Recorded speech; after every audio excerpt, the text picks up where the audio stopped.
शिव के वीरभद्र रूप की कथा प्राचीन समय में प्रजापति दक्ष, भगवान ब्रह्मा के पुत्र, की पुत्री सती भगवान शिव की अर्धांगिनी थीं।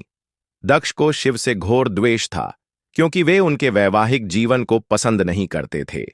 इसी कारण दक्ष ने एक भव्य यज्ञ का आयोजन किया और सभी देवताओं, आशियों और महान विभूतियों को आमंत्रित किया, लेकिन भगवान शिव और सती को बुलाने से इनकार कर दिया। सती का आत्मदाह जब सती को इस यज्ञ के बारे में पता चला तो उन्होंने शिव से अनुमति मांगी कि वे अपने पिता के घर जाए। भगवान शिव ने उन्हें मना किया, लेकिन सती अपने निश्चय पर अडिग रहीं और वहां चली गईं।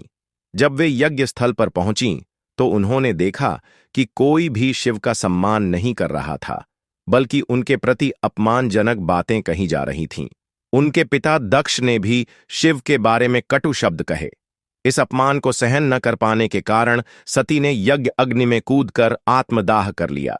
जब यह समाचार भगवान शिव तक पहुंचा तो वे अत्यंत क्रोधित हो गए।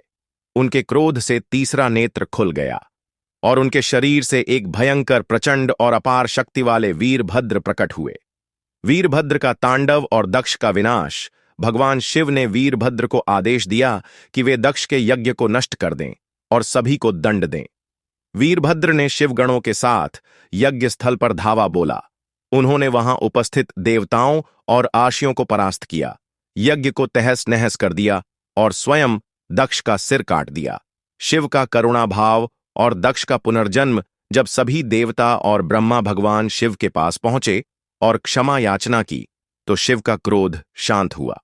उन्होंने वीरभद्र को वापस बुला लिया और दक्ष को जीवनदान दिया, लेकिन क्योंकि उनका सिर नष्ट हो चुका था इसलिए शिव ने उन्हें एक बकरे, मेंढे का सिर लगा दिया और उन्हें पुनर्जीवित कर दिया।